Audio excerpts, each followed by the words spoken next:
അപകടകരമായ നിലയിൽ ജലനിരപ്പ് ഉയർന്നതിനെ തുടർന്ന് നദീതീരത്ത് താമസിക്കുന്നവർക്ക് സംസ്ഥാന ജലസേചന വകുപ്പ് ജാഗ്രതാ നിർദ്ദേശം പ്രഖ്യാപിച്ചു.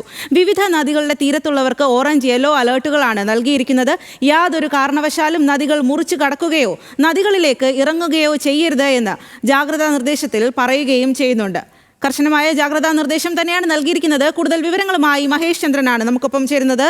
മഹേഷ്, എന്തായാലും സംസ്ഥാനത്ത് പലയിടത്തും ഒട്ടുമിക്ക ജില്ലകളിലും കനത്ത മഴ തുടരുന്ന ഒരു സാഹചര്യമാണ്. അതുകൊണ്ട് തന്നെ നദികളിലൊക്കെ വെള്ളം നിറഞ്ഞ് ജലനിരപ്പ് വലിയ രീതിയിൽ ഉയരുകയും ചെയ്തു. അതിന് പിന്നാലെയാണ് ഇപ്പോൾ കൃത്യമായ ഒരു നിർദ്ദേശം നൽകിയിരിക്കുന്നത്. എന്തെല്ലാം കാര്യങ്ങളാണ് ജാഗ്രത പാലിക്കാനായി നിർദ്ദേശമായി നൽകിയിരിക്കുന്നത്?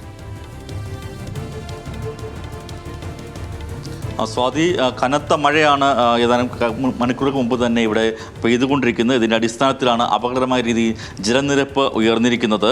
സംസ്ഥാന ജലസേന വകുപ്പ് അതിൻ്റെ അടിസ്ഥാനത്തിലുള്ള മുന്നറിയിപ്പാണ് ഇപ്പോൾ നൽകുന്നത്. ഓറഞ്ച്, മഞ്ഞ അലർട്ടുകൾ പ്രഖ്യാപിച്ചിരിക്കുകയാണ്. ആ പ്രഖ്യാപിച്ചിരിക്കപ്പെട്ടിരിക്കുന്ന നദികളുടെ തീരത്തുള്ളവർ ജാഗ്രത പാലിക്കുന്ന നിർദ്ദേശമുണ്ട്.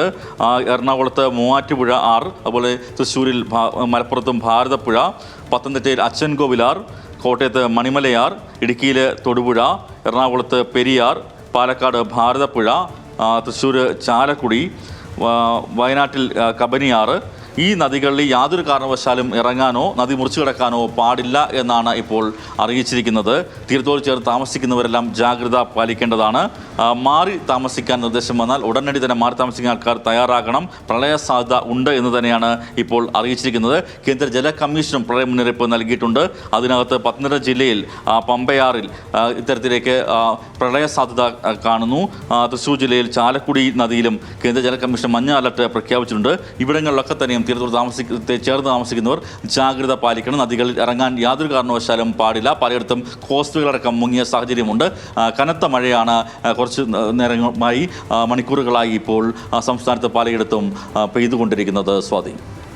ശരി മഹേഷ്, അതുതന്നെയാണ് സംസ്ഥാനത്ത് പലയിടത്തും കനത്ത മഴയാണ്. അതിന് പിന്നാലെ നദീതീരത്ത് താമസിക്കുന്നവർക്കടക്കം ജാഗ്രതാ നിർദ്ദേശം പുറപ്പെടുവിച്ചിരിക്കുകയാണ്. സംസ്ഥാന ജലസേചന വകുപ്പ് ജാഗ്രതാ നിർദ്ദേശം പാലിച്ച് ജനങ്ങൾ അതിനനുസരിച്ച് പ്രവർത്തിക്കുക എന്നുള്ളതാണ്. ആ വിവരങ്ങളാണ് മഹേഷ് ചന്ദ്രൻ നൽകിയത്.